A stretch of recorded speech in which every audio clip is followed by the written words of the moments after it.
Je suis désolé, j'ai pas eu le temps d'aller cueillir de l'ail des ours. Ok, mais l'ail et l'ail des ours, c'est pas tout à fait pareil. Mais l'ail des ours, ça a le goût d'ail, non? Oui, mais c'est quand même un peu moins violent que l'ail. Et puis, l'ail des ours, c'est une herbe. En même temps, je me fais pas trop de soucis parce qu'aujourd'hui, on a rendez-vous avec Dandelion. Dans deux lions. Oui, c'est son surnom, mais en fait, elle s'appelle Yvonne Pahu et c'est une cueilleuse. Elle organise des stages de cueillette d'herbes sauvages. Ah, donc elle risque d'en amener. J'espère. Mais elle cuisine aussi? Absolument. Et aujourd'hui, elle va faire une recette que j'ai encore jamais tentée. Moi, je me souviens de raviolis. T'as raison, une fois on avait fait des raviolis au sérac et à l'ail des ours. Et aujourd'hui, finalement, on va pas être très loin parce qu'on va rester dans la pâte. On va faire des tagliatelles. Maison? Bien sûr. Et on va les servir avec une sauce à l'ail des ours? Non, non, si j'ai bien compris, l'ail des ours, on va le mettre carrément dans la pâte.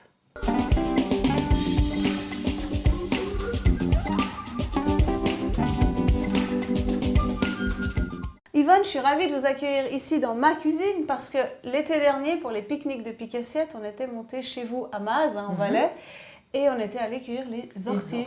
Ouais. En plus sans gants? Ouais, ça je m'en souviens, c'était Un exploit. une aventure. Alors aujourd'hui, avec l'ail des ours, aucun risque d'urticaire, hein, il pique pas. En revanche, il sent. Oui, quand on arrive dans la forêt, comme ça pousse en parterre, c'est des colonies d'ail des ours, ça sent très très fort. Oui, cette Et odeur c'est superbe. persistante. Et même en début de saison, moi je suis allée, il y avait encore une couche incroyable de neige et ça sentait quand même. À travers la neige. Exactement, mais comme vous dites, ça pousse en tapis. Donc quand il y en a, impossible de louper, hein, il y en a à foison. Il n'y a pas de doute. Alors je vois et même je sens que vous nous en avez amené. Vous nous sauvez parce qu'on n'a pas eu le temps d'aller recueillir.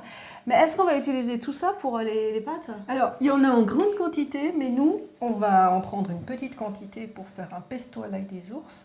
Ouais, donc l'idée c'est de le conserver. Exactement, parce que la saison, elle est très courte. Ouais, alors c'est vrai que par rapport à l'ortie, on avait vu que sur la fauchée, on pouvait aller jusqu'à l'automne. L'ail des ours, c'est printemps et basta. Exactement. Ouais. Ouais. Ça pousse uniquement, je crois, quand il n'y a pas de feuilles sur les arbres, c'est ça? Exactement, comme ça pousse dans des bois de feuillus. Tant que le sol est nu, tant que le sol n'est pas recouvert d'autres plantes, ça continue à pousser jusqu'à ce que les feuilles soient dehors. Alors concrètement, la saison, hein, l'ail des ours étant annonciateur du printemps, ça commence plus ou moins en mars, ça va jusqu'en mai. Jusqu'à fin mai à peu près. Ouais. On peut prolonger un petit peu. Comment? On va monter en altitude, mais attention, il faut trouver des feuillus et pas des sapins. Ah oui, parce que pour moi, l'ail des ours, c'était une herbe de plaine. Hein. Non, non, on peut monter un petit peu. Ouais, mais On pas de la sapin. retrouvera plus tard, ouais. Pas de sapin. Ouais. Et autre chose, il faut un cours d'eau, hein. L'ail des ours, ça pousse. Ah, elle a besoin d'un milieu humide, hein, donc elle va toujours avoir les pieds, les racines dans un endroit qui est proche des rivières ou proche d'un lac. Ça c'est son biotope. Alors là, je vois que vos feuilles, elles sont déjà assez grandes. Hein. On voit que c'est pas le tout début de saison. Non, mais là, elles sont encore très fines, très tendres. C'est vrai, elles Ouais. sont toutes fines. Donc ça, par exemple, pour le pesto, c'est parfait. C'est juste idéal. Justement, c'est pour ça qu'on les prend encore au début de saison. Ouais. Maintenant, quand elles deviennent plus grandes et un peu plus épaisses, on peut encore les... On va encore les utiliser, par exemple, pour envelopper une viande ou pour faire un poisson, papillote, exactement. Ouais. Et quand les fleurs sont sorties. Ah bah ça, c'est le dernier moment. Et les fleurs? On peut les manger? Alors, les boutons, je sais qu'on peut les consommer. Hein. Oui, oui. Vous en faites quoi? Alors moi, j'en fais des petites capres. Ah, vous faites façon capre au vinaigre? Exactement. Ah, génial. On peut les mettre comme ça en capres. Ouais. Et les fleurs? Et les fleurs, après, je les utilise, par exemple, pour les mettre dans une salade, pour dynamiser une salade. Donc ça donne une petite touche aillée. Exact. Et là, vos feuilles, elles sont juste cueillies ou elles sont déjà lavées? Non, non, là, elles sont juste cueillies. Donc on les passe à la douche? On va les dépoussiérer.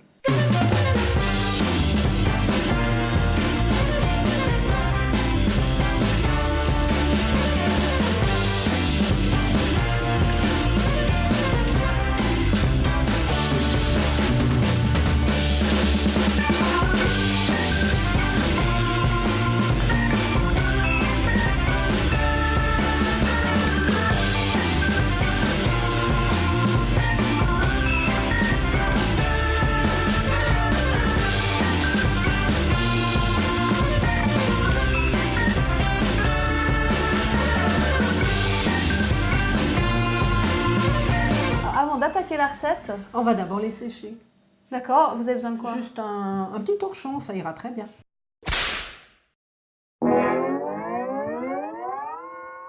Donc avant de commencer la recette, moi je voulais quand même qu'on parle des risques de la cueillette parce que Oui, même si l'ail des ours, c'est une herbe qui est très accessible, hein, comme l'ortie, il n'y a pas besoin d'avoir un diplôme de botaniste pour la cueillir, il y a quand même des risques. il faut faire attention, on peut la confondre avec le colchique des prés. Le colchique, c'est le fameux colchique qui est dans les prés, c'est la fin de l'été? Exactement, Ouais. en automne il y a la fleur, mais au printemps c'est les feuilles. Et elle ressemble aux feuilles d'ail des Elle ours? pousse dans les mêmes biotopes et Ouais. elle lui ressemble. Ouais. Et puis le colchique, c'est quoi? C'est toxique? Alors c'est même mortel à forte dose. Et l'autre plante qui peut prêter à confusion, C'est le muguet. très jolie fleur aussi.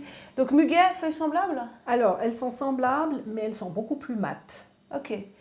Mais si jamais on a un doute, il me semble qu'il y a un truc imparable. Il suffit de prendre la feuille, on va simplement la froisser, et puis s'il y a l'odeur, il n'y a aucun doute. Voilà, l'odeur c'est imparable. C'est imparable, Parce que le colchique et le muguet, ça sent ça rien. sent rien du tout. Pour les tagliatelles, je vois que vous avez prévu 250 g de farine. Alors généralement, quand on fait des pâtes fraîches, on dit un œuf par 100 g de farine. Donc, J'en conclus qu'il nous faut 2 œufs et demi. et demi, un jaune de plus. Ah, donc 2 œufs plus un jaune. Exact. D'accord.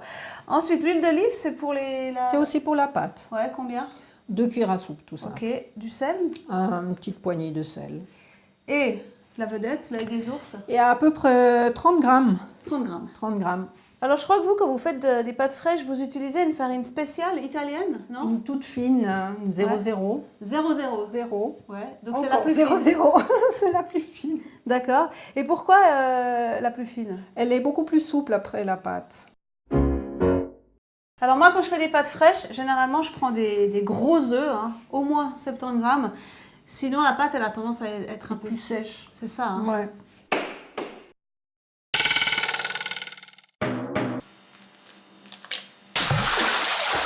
Et voilà le jaune d'œuf. Je vous laisse saler.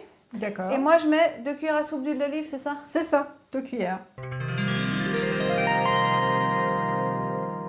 L'ail des ours, est-ce qu'on l'intègre déjà maintenant? Oui, je vais directement le ciseler dedans. D'accord. Ciseaux ou couteau? Au ciseau.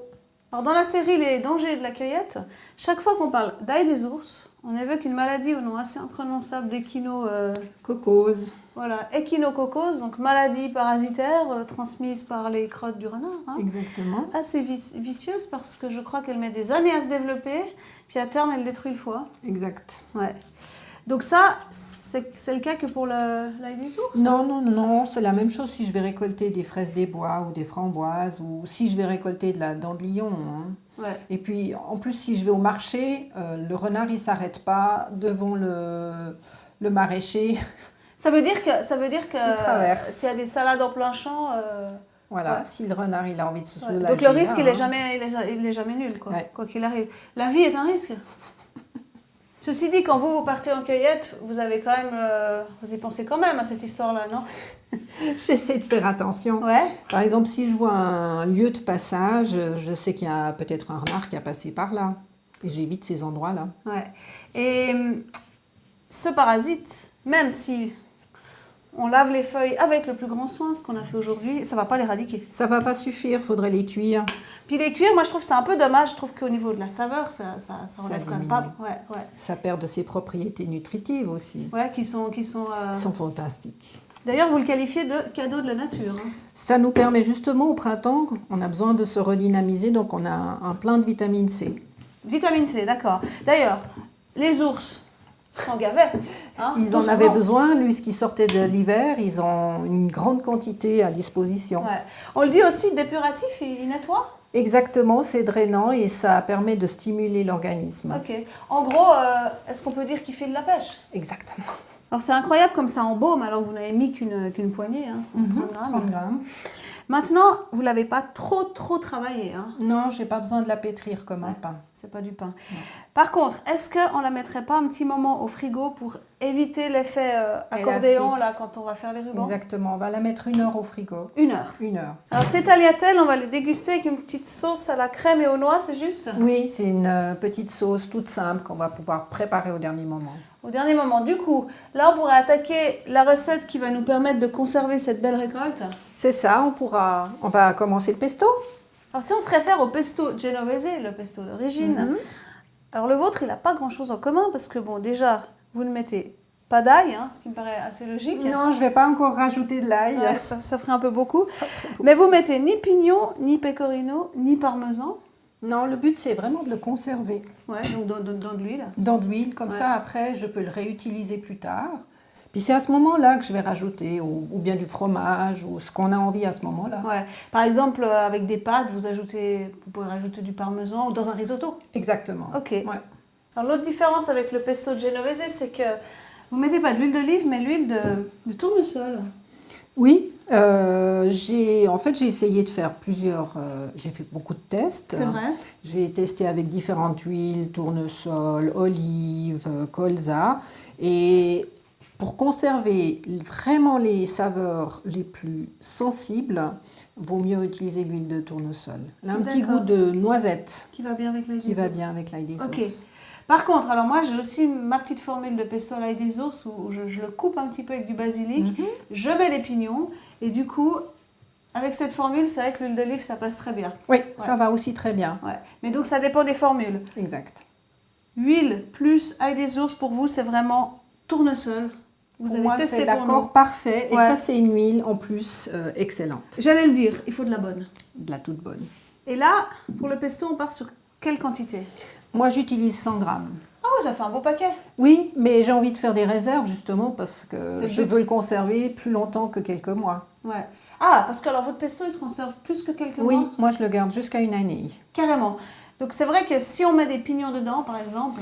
Les pignons, au bout d'un certain temps, ils vont rancir, donc je ne peux pas le conserver. Ok. C'est pour ça. Je préfère travailler qu'avec l'huile. Alors, on va les mixer, mais avec combien d'huile? On va mettre 1 décilitre. 1 décilitre, ouais, Un ok. décilitre. Mais on va ajouter un peu de sel. Ouais. Ouais, 5 grammes.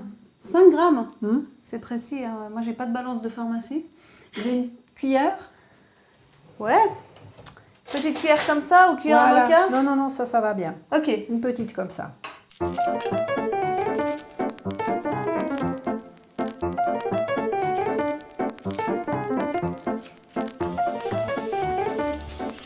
Pile poil pour le bocal, hein. La bonne quantité.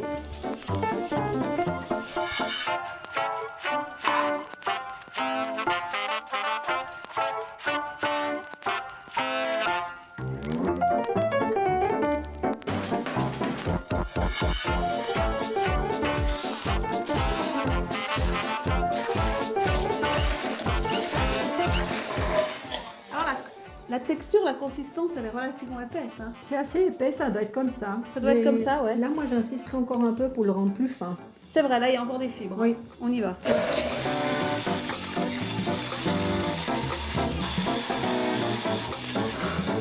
Là ça me paraît pas mal, hein. Ouais, ça a changé de couleur. C'est devenu beaucoup plus clair. C'est juste, hein. Mm. Presque fluo. Exact.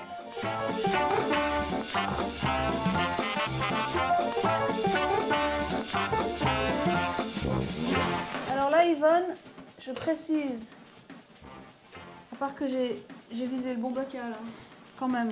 Hein, la classe, hein. Voilà. Pas une feuille de plus, hein. Non, pas une feuille de plus. 100 grammes, c'est pile poil. 220 millilitres, hein, si jamais. Mais j'ai quand même ébouillanté mon bocal. hein. Oui, c'est une sage précaution.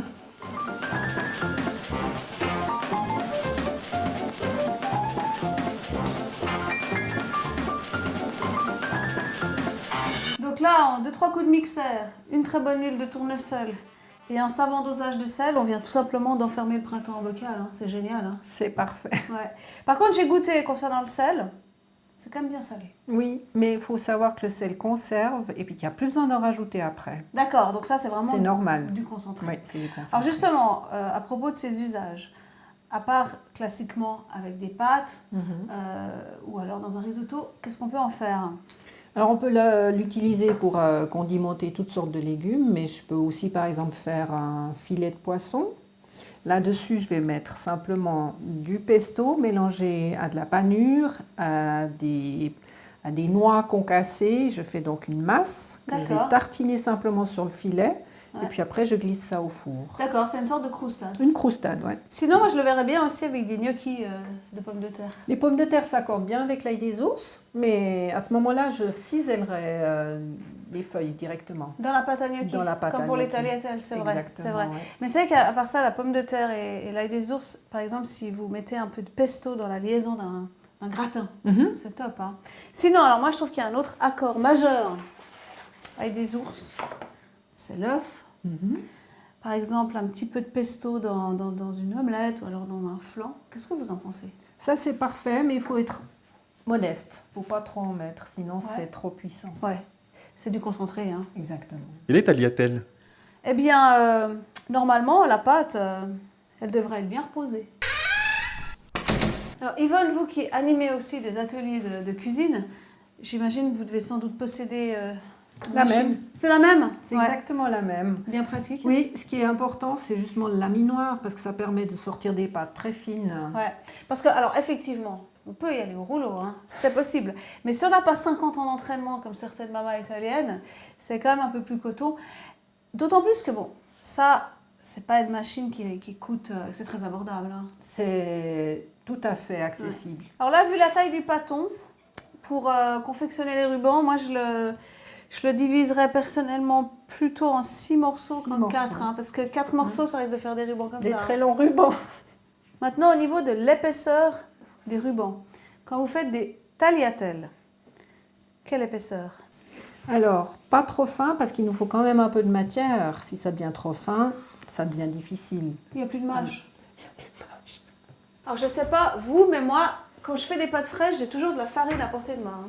C'est important de bien fariner avant même de le passer. Et puis, quand on fait les tagliatelles, encore plus. Hein. Ouais. Sinon, ça colle très Ça vite. colle, hein. Ça colle très Alors, vite. justement, les tagliatelles, s'il n'y a pas assez de farine, Ça fait des gros paquets dans l'eau. quand on va le cuire, ça va Ouais. rester ensemble. Donc, il y a deux solutions. Soit on les pose bien farinées en nid sur un torchon. Puis l'autre solution, bah, c'est l'engin ad hoc que moi j'appelle l'arbre à pâte. Vous connaissez? Exactement, qu'on ouvre comme l'étendage à lessive. C'est ça. Alors là, on a le début du processus, la fin. Il manque le milieu. Hein. L'accessoire, là. L'accessoire à tailler les tagliatelles. Tagliatelle. Ou alors, Un spaghetti, là, Ouais. tout fin. voilà, spaghetti. Ou sinon, on peut faire les nouilles ultra fines, comme dans le Piémont, avec la pâte fraîche, ça s'appelle les taillarines.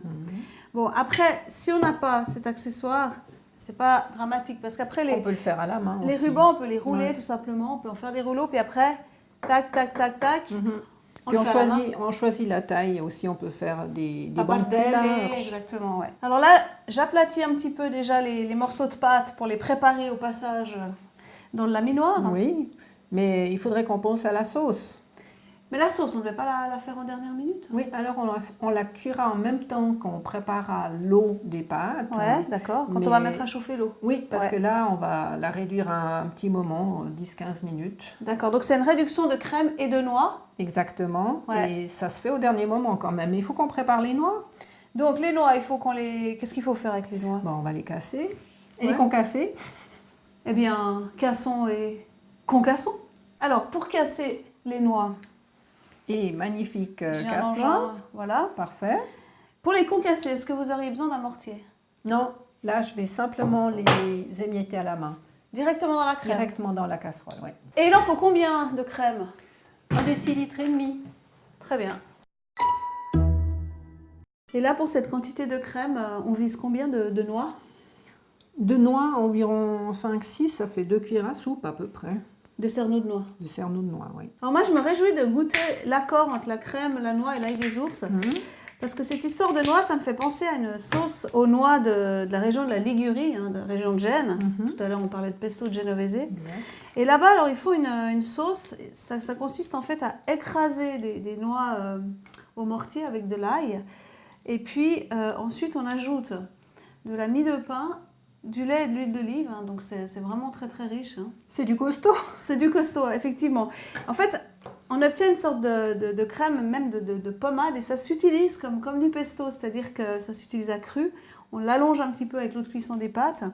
Et puis, alors effectivement, c'est bien nourrissant, mais c'est bon. Donc là, notre sauce, elle est prête à cuire. Il faudra rajouter un peu de sel et poivre. Ouais. Et puis Et on l'allume pas maintenant. Hein, non, parce on la fera chauffer en même temps que l'eau des pâtes. Ouais. Puisque c'est une réduction de 10-15 minutes. Par contre, les pâtes, elles cuisent très très rapidement. Hein. 2-3 minutes seulement. Ça tombe bien parce que j'ai besoin d'un petit coup de redynamisant.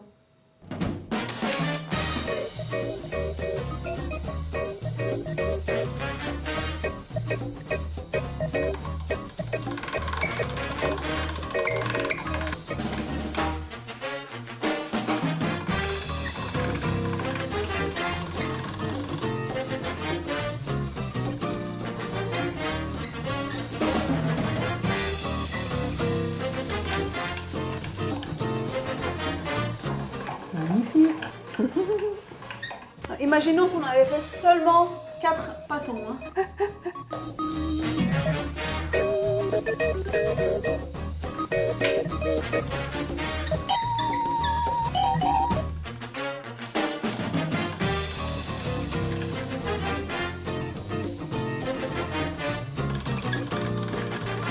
Ça fait beaucoup de place. Hein. Où je me mets. Voilà. Ici. On commence par le plus vieux, ça c'est le plus sec. Voilà. Ouais. Assez long, hein. Je crois que vous m'en voulez pas, Yvonne, si. Ouais, on y va, coupe en deux. Tranché.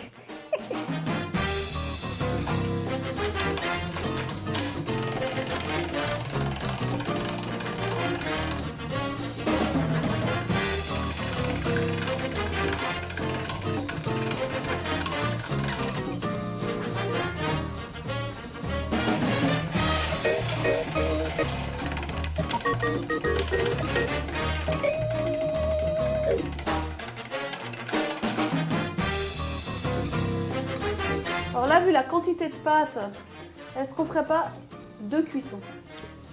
Là, il y en a beaucoup, on va faire 2 cuissons. Ouais, on fait 2 services. Ça ira parfaitement bien.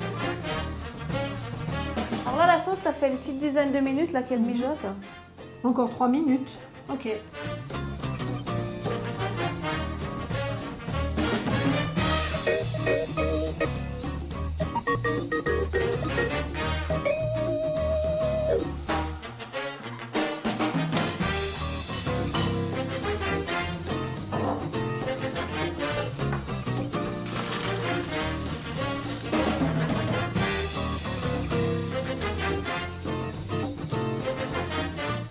Bah là, si t'aimes pas l'ail des ours, t'es mal. Hein.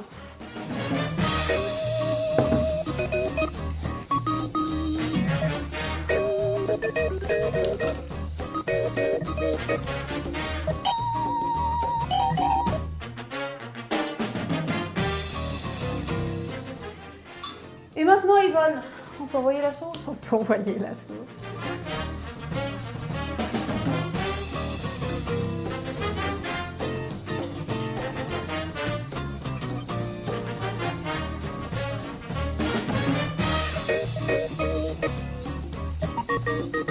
Allez, maintenant, viens goûter les tagliatelles à l'ail des ours. Arrête de filmer, viens manger. Alors ces tagliatelles, on va les déguster avec une sauce à la crème et au noir, c'est juste? Oui, oui, on va faire une petite sauce toute simple qu'on va pouvoir déguster au moment de servir. Donc on va peut-être On va cuisiner la au dernier moment, ouais, c'est mieux. On va la Déguster au moment de cuisiner. servir, ça me paraît assez logique. Non, excuse. Je vais tout faire péter. Alors Noix et des ours, c'est un accord que je découvre et je vote pour. Hein. Bravo, c'est magnifique. En plus avec le côté crémeux, ça vient envelopper le côté végétal de l'ail des ours. Par rapport par exemple à un simple filet d'huile d'olive qui va renforcer ce côté-là, je trouve que c'est une option assez intéressante. Maintenant, moi personnellement, j'aurais mis quand même un peu plus d'ail des ours dans les tagliatelles. Je ne sais pas ce que vous en pensez, Yvonne. Alors là, comme les feuilles sont encore jeunes, on pourrait se permettre d'en rajouter. Mais si Ouais. je reviens dans 2 semaines, ça sera plus puissant aussi. Ouais, donc si on fait Donc, ça au on mois de mai, par dose, exemple, voilà. les mollo, Ouais. on reste à 30 grammes. Ouais. Ouais. Et puis merci aussi pour votre pesto dont on va pouvoir profiter une année. Parce que les feuilles d'ail des ours, ça se congèle pas. C'est pas top parce que ça devient une purée et puis ça perd D'accord. sa saveur. Donc c'est mieux le pesto. Exact. En tout cas, merci déjà pour nous avoir fait découvrir ces quelques pistes, hein, parce qu'il y en a d'autres. Donc peut-être que si l'ail des ours veut bien repousser l'année prochaine, on pourrait tenter d'autres trucs. Avec Vous plaisir.